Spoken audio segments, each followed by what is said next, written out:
You want to make it as easy as possible for them to click and kind of get to that end point that you want them to do, but you also don't want to throw it at them in the throat. You've got to have that happy balance. A good web project pretty much all resting on kind of the onboarding. If you need to change halfway through development, then it's a big pain. It's kind of like, well, we've wasted all this time now. So if you kind of answer their question right at the start, it becomes, you've kind of got my attention now. Instead of 3 seconds, you've got it for maybe 20 seconds. What does CSS stand for? Cascading Style Sheets. Correct. Hello and welcome to the Video Marketing Toolkit, the podcast where we speak to industry experts and business owners. We find tips and tricks for you guys to use in your businesses and in your lives at home. My name is Dan Dennis. I'm a video marketing consultant and the founder of Video Formula. I help business owners get in front of the camera for the first time and help them to use it in the most effective and efficient ways for their business. Produced by Video Formula. So in today's episode, I am with business owner Matt Johnson. He is a website wizard. He's a web design and development powerhouse. If you've got any problems with your website, if you're confused about how to get started or need some suggestions for how to get your business online, he is definitely your guy. And today we're going to be breaking down exactly what his careers look like, how he's got to where he is today, how his business is going, and ultimately how to get people to stay on your website for longer. Matt, welcome to the podcast. How you doing? No, thanks for having me. Yeah, I'm doing pretty good. Good. How are you? Yeah, I'm a little bit rusty. I feel like I've not done this in a while, but no, I'm feeling good. I'm feeling confident. Yeah. Well, how do you think I feel? I was going to say, actually, this is your first time being on a podcast, isn't it? I know.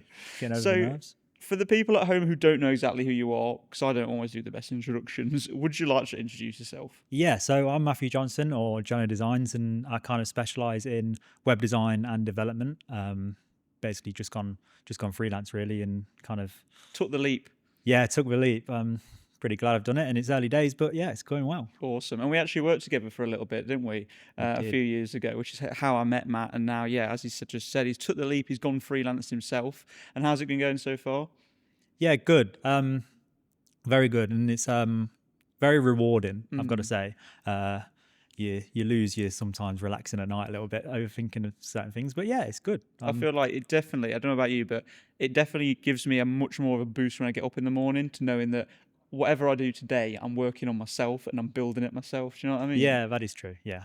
That's a good way of looking at it, actually. Cause, yeah.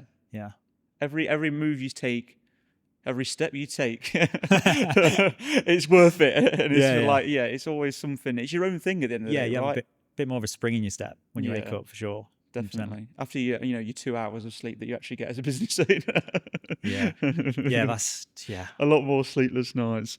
But I guess that's what you're doing now. I want to, we always like to, when we get people on the podcast, just find out a little bit about their history, the backstory, how they got to where they are today. So, what did sort of your career first look like? Where did you start out? Oh, well, I could go really far back, or I could go a little bit far back. Let's do it properly. Let's go really far back. What was your first ever job?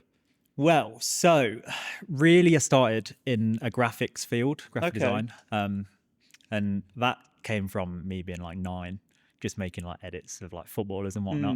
And I feel like that's where my creativity kind of came from originally. And then I guess the first job I got paid for was kind of like a poster design for the local football team. We have like a fireworks night every single fireworks night. Every year. Every year that happens. So I did that, and then I tended to do that every year until I was kind of in college, where I did the graphic design, and then coming out of uni, which was also graphic design, a bit business based as well, which kind of helps. But I went straight into an agency role. As a web designer, so the graphic design came from there, really. And that's where we met, right? That was was that your first agency? Awesome. So that's interesting. I didn't realise that you were more on the design side first in the website. I thought you've always been web through and through. No. So like design-wise, it's only, that would have been probably over 3 years ago now, which was kind of development. I always kind of had development in graphics. It kind of spreads out in modules, so you do a little bit. I did a bit of video at one point. Photography. But yeah, it wasn't until I kind of got that web design role that I really got into the development, and I'm glad I did because I love it. Awesome. But yeah, that's. So do you prefer now? You think the development a little bit and prefer that over a little bit of the graphics, or is it still very much like half and half? It's different. It's one's the problem solving kind of development a lot of the time, which is really rewarding when you get it right. But then there's something about just designing. You kind of get up and you're like, oh, I've got to design this website today, and I don't know. You're like, oh, nice to be creative. Yeah, And I think I agree. I have a very small, limited amount of development skill, but the designing side, that's your creative outlet, right? But then that problem solving bit really is the development bit. Like, there is so much satisfaction from like, oh, why doesn't this work? And then tweaking that little bit, and you're like, I've done it. Like, it is crazy. It goes both ways. Sometimes you're pulling your hair out. It's like 2 days of non-stop working. Why won't this work? Why won't this work? But when it finally works, and it's like, oh, because I've put a full stop in the wrong place or something like that. That's always the thing. You probably put a colon in the wrong place. But that's where AI actually helps you out a lot, in all fairness. But yeah. Brilliant. No, that sounds good. So now you've, so how long was you in the agency role for? I think, 3 years, I think. Wow, 3 years. You survived a lot longer than I did then. Yeah, 3 years. It was August 2022 I came out of uni. August 25 I left. So yeah, 3 years. You went straight into that job then after uni? Yeah, I don't even think, I think I just got my results? Straight in there. That's awesome. It's always good to land on, your toe and 2 feet like that. And I think that agencies are pretty good for doing that. I think it is a good way to get started, and you learn a lot so fast as well, don't you, when you're sort of in that environment? At least I did anyway when I was sort of went into the agency sort of world. Yeah. But yeah, crazy. So now you're set up, doing your own thing. How long have you been freelance for now? Yeah, so it would have been kind of August. You kind of put the prep work in the background, so you've got something to lean on. But August, which was kind of like a part-time-ish, just kind of while I was on the move. But since January, full time, well, more than full time, you realise you sat there for 12 hours. I should probably go and have some dinner now. Let me go outside for a little bit or something like that. No, it is always a massive leap going freelance. You really sort of have to fight against everything as well when you're first starting out. You're trying to make sure that you've got somewhere to live, make sure that you've got some money in the bank. You've got to get the clients. You've got to figure out how to market yourself, how to position your own business and stuff. So it's definitely a fight, isn't it, being a startup and sort of getting the ball rolling. It is. There's just so many things that like you don't ever think about, and then you get into it. You're like, oh, got to do that, got to do that, got to do that. And then because I was kind of half working in Australia for a bit, you've got the Australian taxes and how that works. Yeah, because I guess you had to deal with all of that as well. How did you find that, like running your business and starting up in Australia?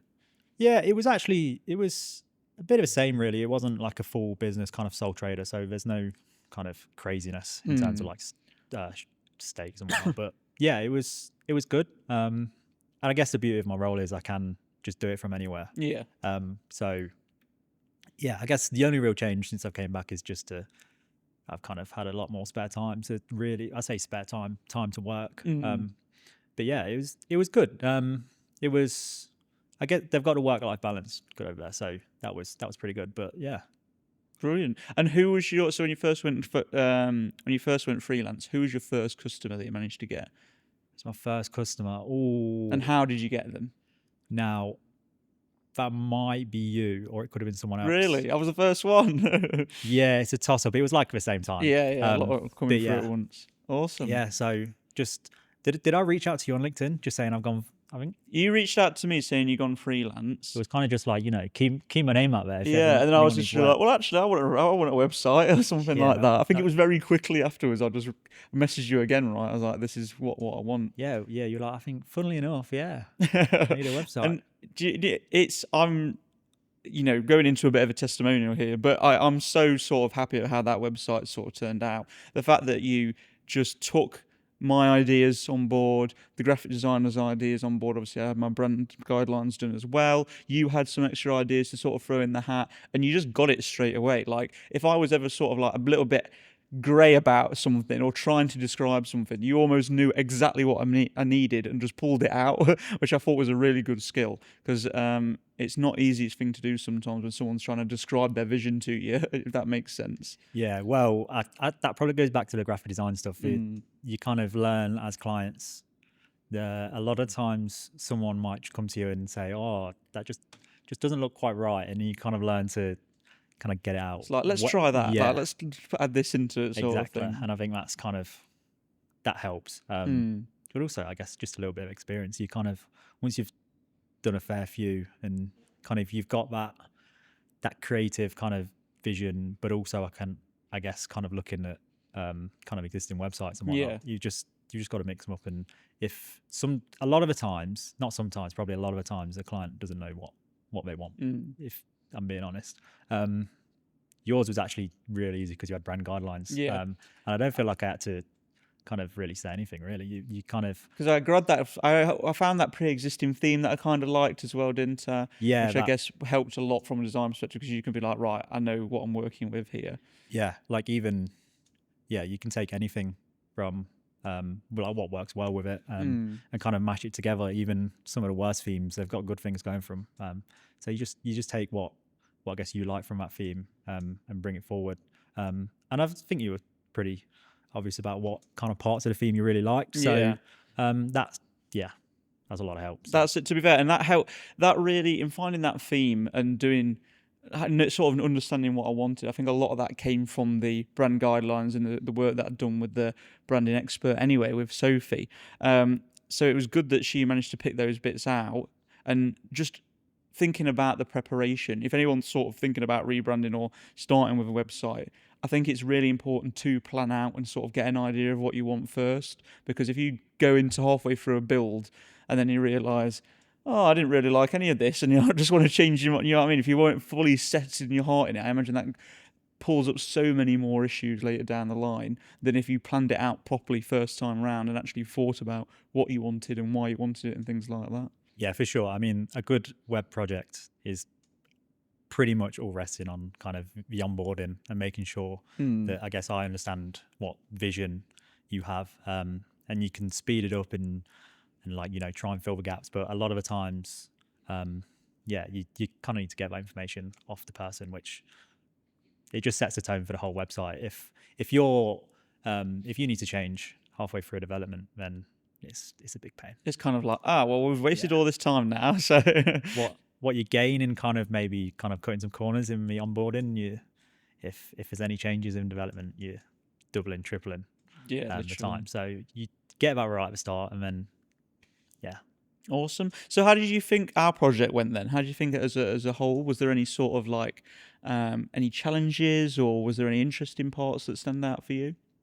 Yeah, not too bad. I guess the main thing with yours was the video. Obviously, you're a video guy, and videos and websites sometimes don't really get on.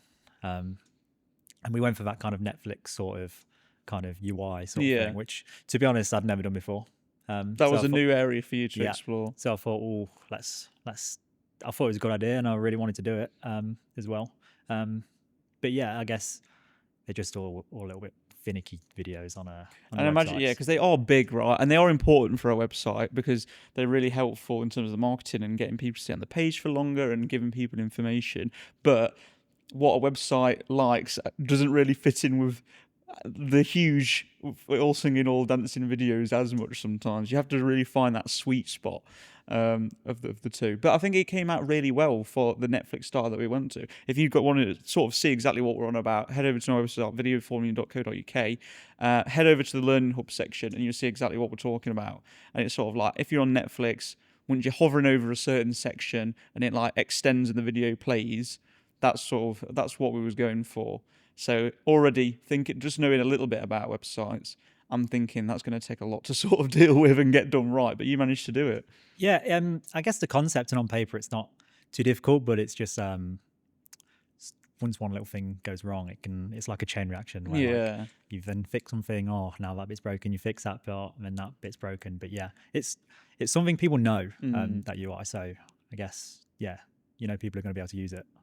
And it's just making sure, user friendliness. I guess that's a huge part of a website as well, right? Because it's all well and good having the ideas and implementing them, but then if people don't come to actually like, it's just not working properly, then it's trying to solve that problem. Yeah. So whenever obviously there's a good bit of UI, good designed UI, you always need your good UX, which is a user experience. And the user experience, I would say is 10 times more important than the UI. UI is nice and pretty, but you need the bare bones structure to get everything right. So you gotta smash that part out. And is there something when it comes to like UX and user interfaces? Is there something that you see all the time that is a real bugbear that you're just like, why had this website done this? Is there something that always comes up that you can identify? Yeah, that's a good question. I would probably say maybe kind of like little floating sticky things on a mobile device. So it's always things that you need in terms of like your cookies and whatnot.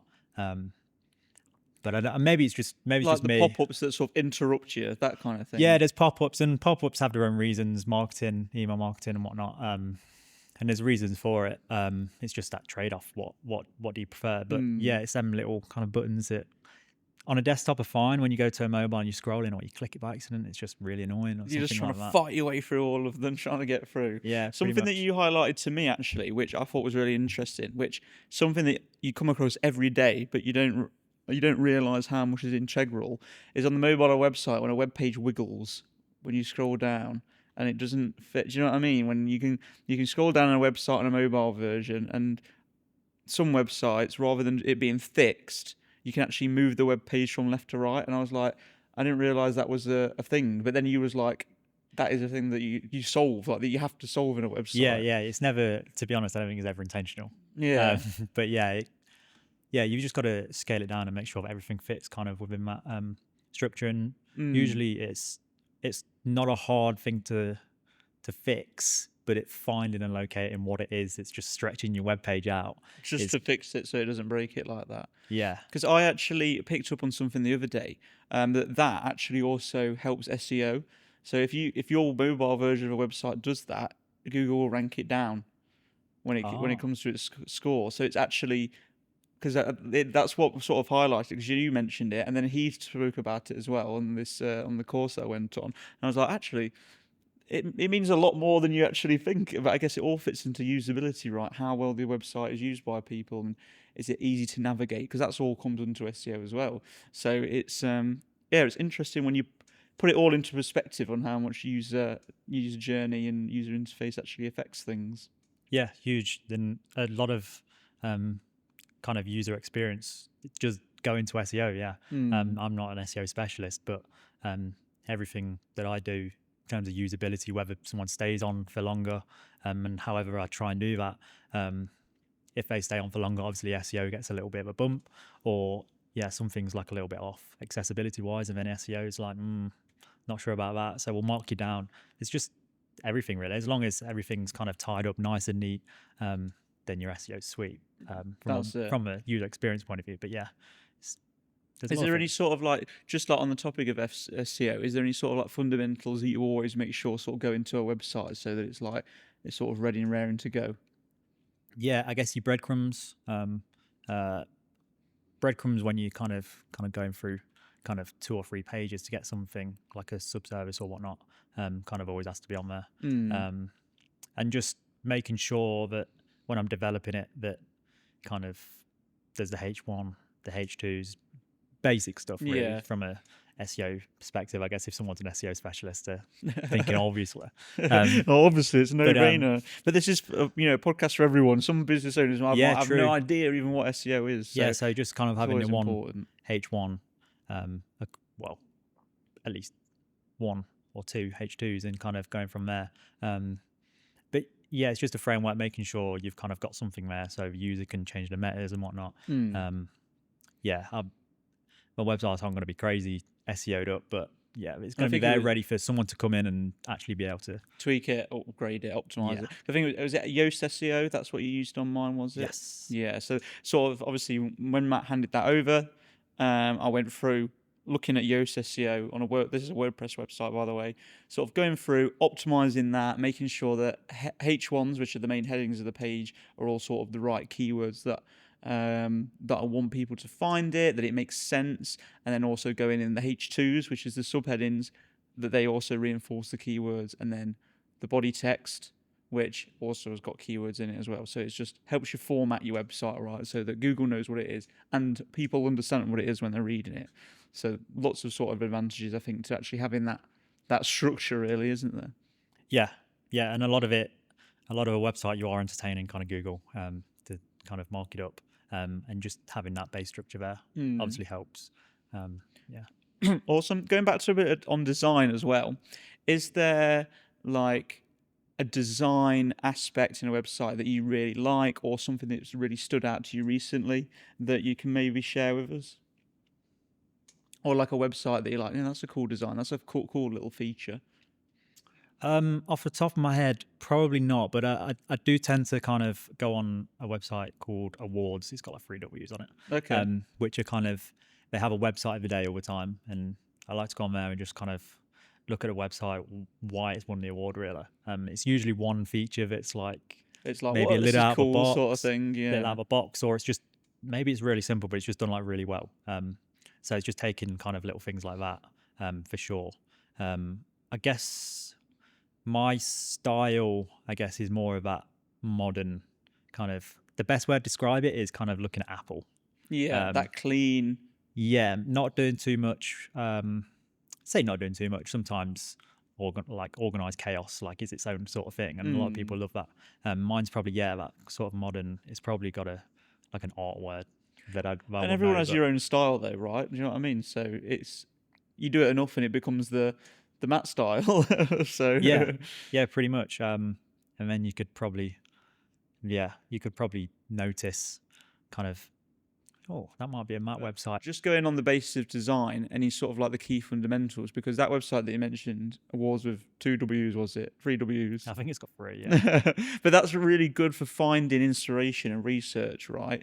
And I think that circles back to a little bit about what I said about planning, just like actually doing your research, even if you're not a web developer yourself, or you're not sort of specialized. If you're an entrepreneur and you're building a business, right, you need to have sort of like that vision of what exactly you want it to sort of go look like and what's cool, because fundamentally that's how you're driving the business. Technically speaking, it might not be like the best decision, you might not know how to do it, but at least you're driving your business in the right direction. Because I didn't really know how I was going to build a website, right, but I knew off the back of the branding what style, what colors, how I wanted that, like you said, that Apple sort of aesthetic as well.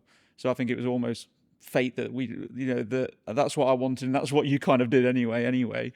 But yeah, just doing that research into what exactly you think you do want, so that it moves in the right direction when it comes to it. Yeah. A lot of it, when you're doing the preparation, I might just be sat on my bed, kind of just not even with a kind of project in mind, but just having that knowledge to kind of fall back on. Funny you should say that. I've seen that the other day, and I'm usually looking at that. And even if it's kind of a negative, you look at it and you think, I don't like that. Why? And you kind of take little parts, and you're like, well, I won't do that then, sort of thing. You take the positive and negatives out of all of them, but all it's doing, you're storing it in the back of your brain. So then you've got more to fall on when you're kind of having these onboardings. Someone says, I want to have this bit, like you with your kind of, I want this kind of Apple sort of look. It's like, well, I found this the other day and I saw this, you know what I mean? Yeah. You're just immersing yourself in it, I guess. Yeah. Like, obviously I know what the Apple website looks like, but like you've got it and you're like, yeah, okay, I understand it now. And that's not like, we'll make it look like Apple.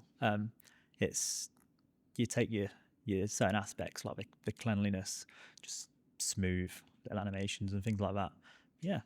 Yeah, and it's not always, like you say, it's not always you sat down there, pen and paper out, going through different websites. You could just be scrolling through Facebook and Instagram or TikTok in bed, seeing things that are popping up, right? It could be that you're taking a walk in a park and you see like a flower and a statue, and you like how the colours work next to each other. It doesn't have to necessarily be like this forced research. I think it's just having it in consideration at the back of your mind while you're going through life and taking examples and things like that. Yeah. Well, to be fair, I think that's just like a creative mind. It's just that's just a subconsciously. Sometimes you don't even know you're doing it, and then you pull it back. You're like, that I saw that the other day. Let me get it. Yeah, that plant. Tied in.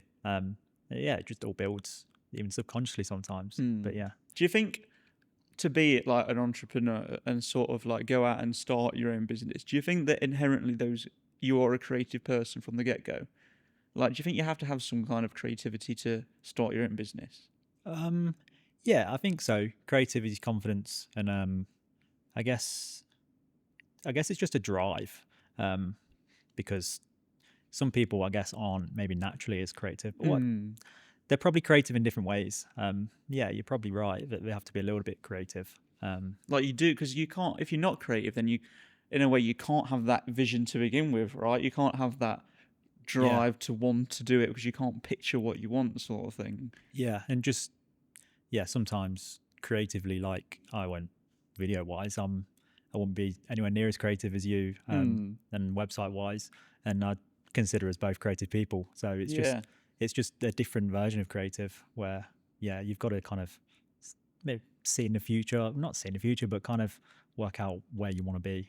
Because like even writing, for example, like copywriting, creative writing, that's still, you can be so creative with it, but yet that's a world apart from what we do on our products, sort of thing, isn't it? So it isn't crazy how different forms it takes up, it appears in. Yeah, some are transferable, some are just completely foreign to me. Yeah, to be fair, if you ask me to write a book, literally turn my nose up at it. I don't think any kind of writing I'm awful at. I'm so bad. I'm trying to get better, and that's one thing that I want to do this year is improve my writing, because I think it can be really powerful. But it's going to be a long way, I think, after reading some of the stuff that I've tried to write down. Yeah, no, I agree. Mine, I think I've got about maybe a 4 in English language. So. Yeah, I was just dreadful. I remember I had to did English language. I had to retake it, but they couldn't read my handwriting, so they gave me a laptop to do it. And then when I was doing it on the laptop, I got a migraine halfway through, and I just couldn't see the keyboard. I was just like, "Oh my god, this is like such atrocious." But I did better in in literature than I did. But I think that's because you can be a bit more creative in literature, right, than language. Yeah, I'm the exact same. It was my best one. So language was down here, literature was up there. And then it was like completely I suppose it's the different. way you look at things, because that's more like analysing, kind of writing and whatnot, and analysing kind of creative works, really. So yeah, maybe it is an angle. Yeah. Who knows? We'll have to see. But so I wanted to speak to you a little bit more as well about websites, about marketing in websites, and really how do you get people to stay on your websites for longer? Nowadays, attention spans are so short, right? You kind of have 30 seconds or less to grab someone's attention, probably 3 seconds even nowadays. So what are some of the fundamentals that people can do at home to get people to stay on the websites for longer? I guess the main thing would be just answering the question, what are they coming on the website for? Now, if you're running ads, kind of what are your keywords for your ads, or like SEO, what are your keywords? If they then get on there and it's like, that doesn't look kind of what I was expecting, then they're probably going to click off. But if you kind of answer their question right at the start, then it becomes, you've kind of got my attention now. Instead of 3 seconds, you've got it for maybe 20 seconds, and you kind of build that up until you kind of... It's almost like that exchange of value, isn't it? It's like, you've hooked someone in with the headline and they're getting a little bit more value back. So by giving them that little bit of value, they're rewarding you with more of their time. So I guess it's a little bit like that, sort of like that exchange as it sort of goes on. So is there sort of like, in the design stage of the website, is there any sort of aspects you can use to get people to stay for longer on a website? I guess if you kind of design... See, I did colour theory and whatnot, and to some degree, a lot of it all makes sense. It's probably not as crazy as people make out, but... How powerful actually is it? Yeah, no, it is powerful. I think having the knowledge is good, but just not always kind of... It's purple, so it means this. But yeah, so I guess kind of a subconscious thing where I'd think, that's a bit more kind of, when you're in an industry, I guess, you're designing, I guess, to look professional, if it's like lawyers or whatnot. And I think you've just kind of got to stay within kind of that lane. If you're designing, let's just stay with like lawyers, for example, and then you're looking like a creative agency, then you're not instilling trust. So I guess a lot of it is also trust. Comes to building that trust, doesn't it? Yeah. However that comes, I guess, again, being overselly sometimes can maybe damage your trust. Big sales banners right at the start as soon as you click in and Yeah, stuff. you want to answer the question and you want to make it as easy as possible for them to click and kind of get to that end point that you want them to do. But you also don't want to kind of throw it out in the throat. You've got to have that happy balance. And yeah, that'll come from the design. I guess thinking about where the user goes. Just on that salesy avenue, would you say there's a difference between like e-commerce to like say lead generation websites? Is there a difference there? Would you say you almost want to be a little bit more salesy sooner on an e-commerce, or would you say there's not really much of a difference? No, you're probably right. Yeah, I guess you're selling a product. A lot of the time people will kind of know about that product or kind of a similar product. So you don't really have to kind of sell a concept, I guess, as much. Because it's almost like they know they want it, I guess, so they can just go straight to it. Yeah. And I think people are also really used to like e-commerce just being really salesy. So like now we don't land on it and think, oh, they're trying to get me to buy a product. That's not... You kind of expect it, don't you? Sort of like if you went on like a plumber and it's just like, no, book now. Like just book now. That would be a little bit... And I guess that's really interesting because that is such a difference. Like, I guess that is between products and services, isn't it? You kind of... If you want a service, you want to trust the person, you want it to be warmed up a little bit.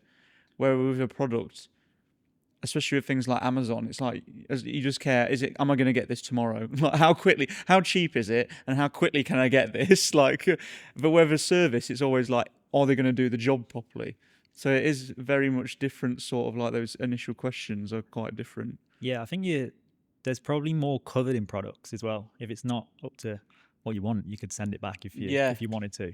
If you have a service, you're not happy with it, it's kind of like, I've trusted them to get them a service, and then now I don't like gone. it. Yeah, I can't return it. Yeah, and stuff like yeah, that. they can't also get the time back from when they did the service. So yeah, I guess that's probably half of it. That's interesting, actually. I've never really, because I do a lot of work with more B2B lead generation than products and services, but it's still really interesting to like see the difference. Do you prefer designing e-commerce sites more or lead generation sites more, do you think? Probably e-commerce, to be honest. There's something about kind of designing and building a product page to kind of have the ability to kind of answer the user's questions. Because sometimes if it's like a product that's new to the market sort of thing, you've got to explain it and you've got to kind of do that in the best way possible and educate who it is that's buying it.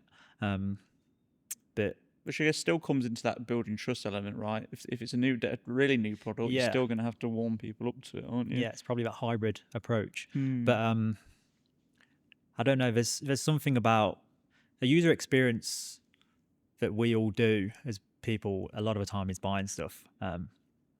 So I think kind of you have more to rely on in terms of, if I want to buy this product, what do I want to be in there? And I guess a lot of the times maybe you like righting the wrongs of like past websites that kind of I've kind of been on buying and I'm like, oh no. It's like this one isn't going to rip you off. Like this product is going to work, sort of thing, compared to other products, which is true because a lot of e-commerce websites use comparisons as well, don't they? Where they go like our brand, other brands, and stuff like that. So there definitely is that element of that in there. Is there any sort of like key features that you'd say like make a good product page stand out? I guess it's just highlighting a product. Sometimes kind of a product sits on a website, but sometimes the website is kind of around that product, and that kind of makes more sense to me. So not to just automatically have your image on the left and then some information and then kind of like a description, because sometimes you need to know more, and sometimes the product, there is more to the product. So yeah, make it more exciting. Make the product kind of the centerpiece, which the product page should be really. It's not just, for that specific page, it should be the kind of be all or end all. Like this is the product's page, this is its time to shine, sort of thing. Yeah, so. And if your product's good, then your product's good, and kind of you shouldn't have to, I guess, kind of do all this stuff around to kind of convince you if the product's that good. Just explain what it is. Because we had one of my clients, they sell Gorilla Chicken. Shout out to Paul. He sells vodka, gin, and rum on his website, right? Which is all well and good, but it's very difficult with like food and drink to like just present the benefits of taste without just having a Yeah. free sample, right? Like, how do you know what a rum is going to drink like taste like without actually drinking it? It's very hard to sort of get that across. So we really looked at his product pages and we're like, how do we put more like vavavoom into this? How do we like really glow it? So we have our pictures, we have our descriptions, but then we also looked into doing like, okay, here's a recipe that you can make a cocktail out of this drink to help paint a bit more of a picture and make it more exciting. Here's some of the awards that this drink has got as well, sort of thing. So, but it was difficult to like, how do we sort of really get the element of flavor across to people? Yeah. No, that's a good point. I'd never really thought about that, to be honest. Yeah. Because like as well, like when you talk about food, for example, say you're buying cupcakes, are you gonna really read, what goes into the cupcakes, or are you just gonna see what looks like the best cupcake? Yeah, cupcake one's a weird one. Because for me, I reckon I'd just look at the icing on top, and that would be the decider for me. Because I'm a very visual person, I guess. Yeah. But you don't know what the cupcake's going to taste like until you've actually got it. So it's difficult. No, that is true.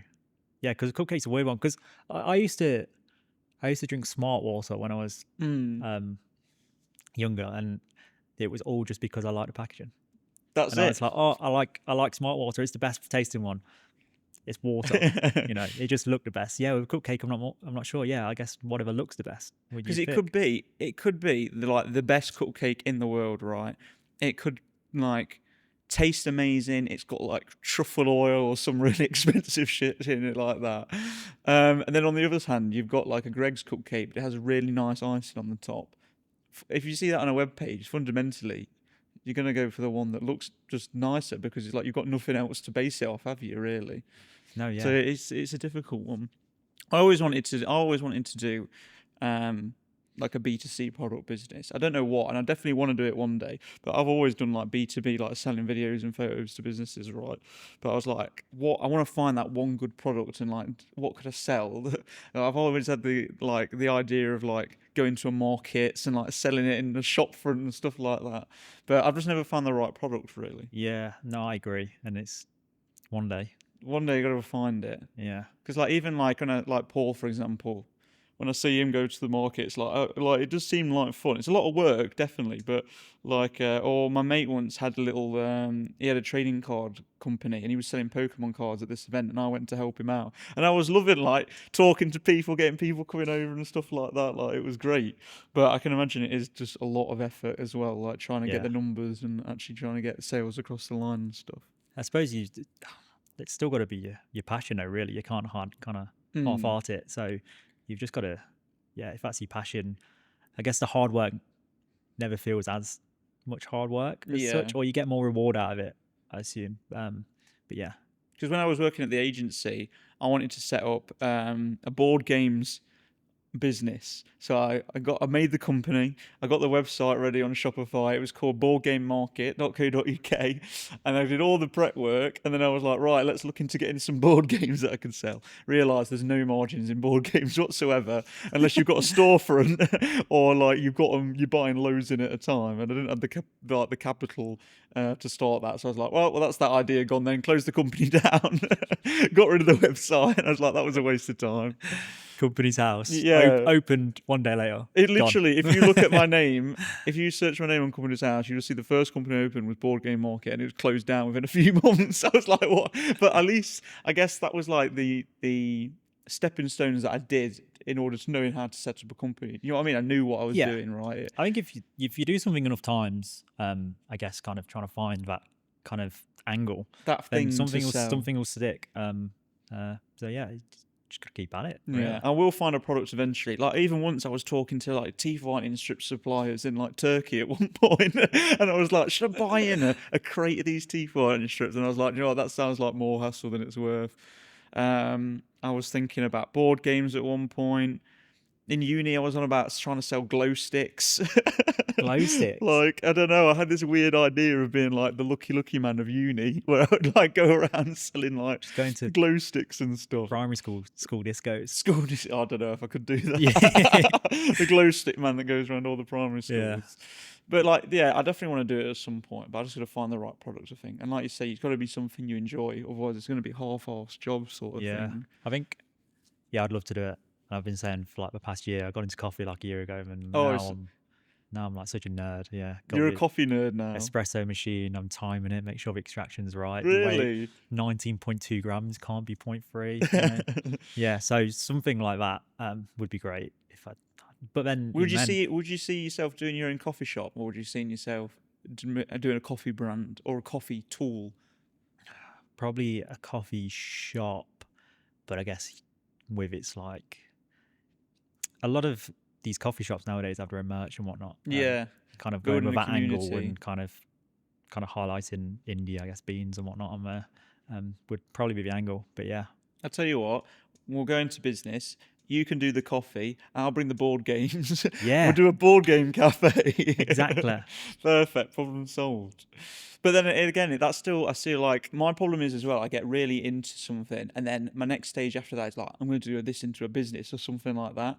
And then I also think, am I just going to ruin this thing for myself? Like, I like Yeah. board games, but as soon as I start going into business, and if I did a business with board games, will I just loathe board games because I'm working in it 24/7? Yeah, sometimes you have just got to leave what you enjoy to what you enjoy and kind Like- of separate it. Yeah. And I think we've almost lost a sort of like having a hobby to be a hobby a little bit. I feel like you see so much online about like through like business and, you know, capitalism and being good in the world. You always like, do you have to monetize everything you do? Can you not just have it as a hobby sort of thing? Especially I bet with things like, you know, like YouTube channels and how that's gone. A lot of people on there who do well do it really as a hobby more than money, rather than trying to chase that monetization sort of Yeah. thing. Yeah, and I think that's what kind of separates kind of them first few, as well, Yeah. because they didn't know they were getting paid. They just did it for the love of it, and then they Then get they've that got benefit loads. and they get so good from it. But yeah, if you go into it thinking, oh, I want to make some money, yeah, I don't think that's ever really a You're always good going way chase to get it into then, aren't something. you? Yeah. Interesting, definitely interesting. So, just going back, we'll divert a little bit there, but going back to getting to people to stay on web pages, how do you think that sort of like in sort of lead gen? How does that sort of work on there? How do you get people to really read from a development angle? What extra things can you do? I guess you've just got to make sure everything's legible. Again, it goes back to answering the questions. And a lot of the time, people are a little bit lazy, so they don't want to read. They'll only read if they then kind of want specifics. And I think that's where people like you come in with your kind of with your videos, because yeah, videos are great. Websites, they're hard to put videos on, but like, well, videos on well. Yeah. But yeah, people are lazy. People want kind of the questions answering, and a lot of the time they don't want it answered in text either.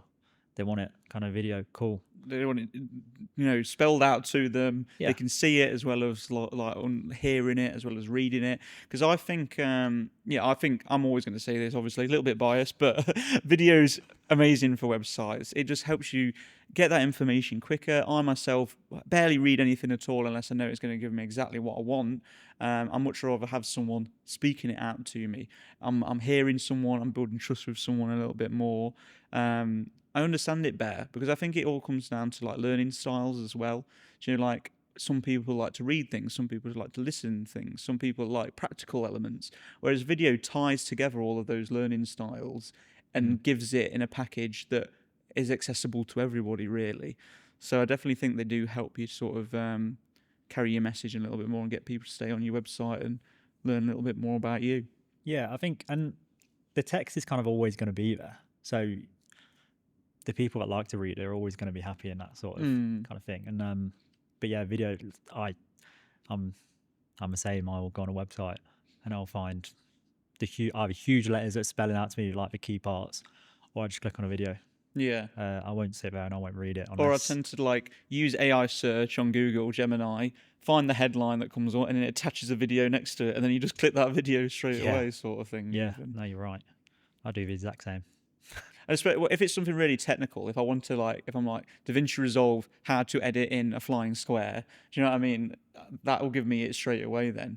Yeah. Maybe if it's something a little more open-ended, then maybe I'll do a little bit more reading. But definitely something technical, I want it to know like that. How to change a bike chain. I'm watching a video. Yeah, I'm either watching a video or I want a diagram in like 4 steps. Yeah. Yeah. Take off bike chain, put on nude bike chain, like done, as easy as possible. Yeah, but I suppose this is why video is so good, because you kind of get to see, even if it's like a diagram, you kind of go on something. I just rewired all my like bikes, the brakes and whatnot, and I'm opening it up. I'm like, I don't seem right. Whereas if it's video, you just know the exact little intricate kind of bolt we're taking out. Like, how do you say that on like text? You're like, oh well, it's 20 degrees to the right, and then like. Well, on text, even like looking at like IKEA instructions and manuals, it'll always say like part 7B in hole 6W, and then you still need a diagram to show you what that is afterwards. So you are very restricted when it comes to just using text and things like that. For sure, yeah. When we communicate as humans, words and text is only 7% of our full communication potential, and that when we're like face-to-face talking with people, tone of voice and body language makes up for like 93% of communication. When I saw that fact, I was like, that's wild. I was like, but it's true though, right? You send a text to someone, you could read it in a completely different way. You could think in your head, this is going to be really funny, and then type it out, and then they read it in a different way, and they think, is he being sarcastic? Is he being funny? Is he not? Do you know what I mean? Where you wouldn't get that in person. Yeah, I think you even get that in virtual calls as well. Yeah. There's that little kind of when you speak, you're like, you finish your little thing and you kind of initiate someone else to kind of speak to you. Whereas, I don't know, somewhere in kind of virtual calls, you kind of lose that as well. And I think it always seems harder, I think, to speak. It becomes very robotic, I think. And everyone's got, virtual calls is like, everyone's got a place to be. You're just you're part of their calendar, right? You're like, okay, and I'm locked in for this for 30 minutes. You do the call, you move on to the next task. Where if you go out somewhere, often things take a little bit longer, but things are slowed down a little bit more. You get to have a lot more small talk, I think, as well. Like, there is so much more that add to it. It is like really interesting. Yeah, well, small talk with purpose. Sometimes small talk's terrible. Yeah, you're like, the weather. Depends if you click with the person, though, doesn't it? Right? Yeah, exactly. As well. Yeah. Like, it's sunny, innit? It's like, weekend day. What's it? Yeah, sometimes you do drag it out with people, but then also you get you don't do small talk for small talk's face, right? If the person's in a rush, then just to get to the point, just like we're here to do this, bish bash bosh, done. But I always like doing things in person. I just think there's a bit more of a connection there with people. You get to know the real people, and often things come out that you wouldn't have identified otherwise, sort of thing. It could be that you have loads of calls, and then that was one thing that's missed, but you only truly understand that what's missing from that element until you're there with that person in that room, sort of like actually with them, sort of thing. So it's really interesting. No, you're right. About 93% it's all subconscious as well, isn't it? I'm saying a lot of subconscious on this podcast, but a lot of it is. You kind of gotta, it happens, ticks over in the background, right? It does. Yeah. You're just more aware of surroundings and understanding almost where people might come from as well. If they say something, sometimes you just give off different more information. Because, like, for example, I could say, right, client meeting, I could say as what are the things that I want. I could say, I'm really into Leicester City, and then move on, right? If you meet me in person, you realise, hang on, Dan's wearing a Leicester City t-shirt. He's got Leicester City socks on. His car's got a Leicester City badge on it. He's actually really into Leicester City. So it's actually a bigger priority than what it may have just been if I just said it in passing, right? And you can pick up on all those extra little bits. Yeah. No, I agree. And I think, because I do a lot of virtual calls, I agree in person's a lot better. But do a lot of virtual calls where now I'm trying to, in the background, just kind of get all that information that people can kind of take from me without me having to say it. So like you say, I've got some lesser stuff in the background. Yeah, like little bits and bobs. Exactly. So then people kind of understand who they're talking to more, and that just goes down to trust again. The more understanding and kind of knowledge of that person, the more you're going to trust in them. Yeah, because it might even be just the tiniest little bit, but if that other person on that call is also a Leicester City fan, Yeah. it gives you that extra little bit of like trust, right? Yeah, I've had clients where kind of, I've said something about F1 and then they're like, oh, yeah, what did you think about whatever? And then all of a sudden And that's why I like podcasts as well, long form content, because more of that extra personality creeps in when you're like talking to your audience and when you're talking to people. Like, for example, if we boil down this conversation just to a blog post, they would know that, they'd know a thing or two about, how to do their website and stuff, but they'd miss out on all that conversation about the entrepreneurship and the products that we wanted to do and all that extra like stuff that makes us relatable as humans, really. Yeah, that's true. If you can relate 100%. Yeah, so if you like coffee or you like board games and you need a website or video, then let us know, because we'll be the perfect partners for you. Yeah, I could tell you what coffees to get. So it's that time of the podcast where we're going to do our Ask the Expert quiz. And if you're your first time listening and you don't know what that is, basically I'm going to ask Matt 20 questions in a minute. He's going to answer as many as possible about a topic that I've chosen for him, his expertise topic, which is web development. He's then going to ask me 20 questions back in a minute, and we're going to see who gets the most questions right. It is powered by AI, which basically means I've banged it into ChatGPT. I've copied and pasted it into my notes. I don't know if the questions are right, if they're wrong, anything about them. We're just going to wing it. But I'm going to see if I can beat the expert from what I've learned today. How are you feeling, Matt? Are you excited? Yeah, I'm excited. If I lose, I'll just say it's AI getting it wrong. There we go. It's something to fall back on. Just so it's nice and fair, because, if it's a quiz, there's big things on the line here. Reputations are on the line here. I'd suggest that I'm going to read out the question to you. Yep. If you get it right, I'll say yep, and then move on to the next question. If you get it wrong, I will tell you what the actual answer is, and then I'll ask the next question. So there's like a bit of a format to it. Because sometimes I end up like taking forever on some people's, and then they're really quick with me, and then I end up like, do you know what I mean? Yeah, like, they give me so much more time than I give them, sort of thing. So we'll try and keep it as fast as possible. So cool. I'm going to set a timer, and we can get straight into it.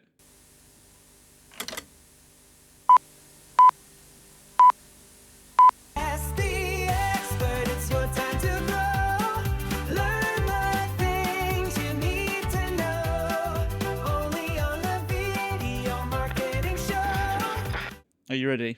You feeling confident? Yep, let's go. Okay. So in web development, what does HTML stand for? Hypertext markup language. Yep. Correct. Which HTML element is used to define the main heading of a page? H1. Correct. What does CSS stand for? Cascading style sheets. Correct. In CSS, which property is used to change the text color? Color. Correct. In HTML, which tag is used to create a hyperlink? A. Correct. What does the acronym for URL stand for? Unique resource locator. Uniform resource locator. So which programming language is the most commonly used to add interactivity in the browser? JavaScript. Correct. In JavaScript, which keyword is used to declare a variable that can be reassigned as block scoped? Like var, there.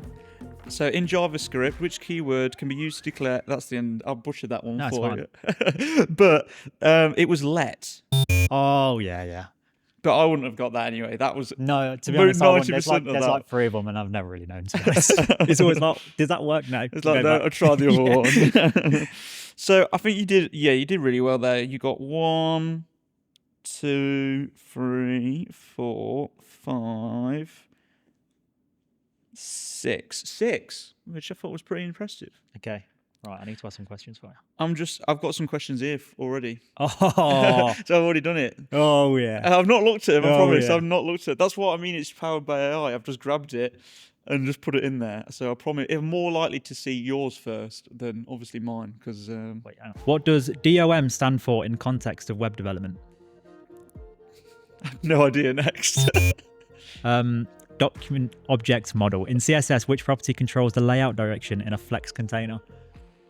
Center. Flex direction. What is the main purpose of a CSS media query? Design. To apply different styles based on conditions such as screen size or device characteristics. Yeah. Which HTML element is used to group a block of navigation links? Nav. Yes. Get in. What is the difference between inline and block level elements in HTML? How they go around text. How they go around pictures. How text goes around pictures. Block elements take up the full width and start on a new line. Inline elements flow within a line and only Jesus take up as much space as needed. In JavaScript, which method is commonly used to attach a link handler to a button element? Link. That's done. That was atrocious. In all fairness, I'd have struggled with some of them. They were hard, weren't they? Yeah, they were definitely they hard. were. I think you definitely got the easy ones. But there were some long answers as well. So. Yeah, that's what I mean. It's like paragraphs worth of answers. Like, how am I ever going to get that? But no, you won fair and square. That's the name of the game. Matt is still the expert of web development, and I wouldn't expect anything different. I'm just going to have to get another videographer on, I think. I think then I've got an even better playing field. Then, you got one. You got Nav. I got Nav, so I can do your Nav bars for you. That'll be all right. Well, you could wrap them in a Nav element. Yeah, just wrap the whole website in it, shove it all at the top, sorted. But thank you so much, Matt, for coming on, speaking about your business, telling us a bit about web design, playing MacWiz with me, keeping me happy. Is there a final message you want to put out there to the audience before we sign off? Ooh, new website, jonodesigns.com coming soon. You heard it here first. New website. Check it out, guys, and check mine out as well. He's done a very good job. And check Video Formula's website out as well, because he has done a really good job. But thank you so much for sticking through us and watching this episode. I really appreciate it. Make sure to check out me and Matt on LinkedIn as well. We're always happy to take the conversation online. If you've got any questions about today's episode or anything that we're speaking about, really want to hear from you guys. So don't be afraid. Reach out. Thanks again for watching, and hopefully I'll see you again in the next episode. See you later. All the best. Smashed it. There we go. First podcast done.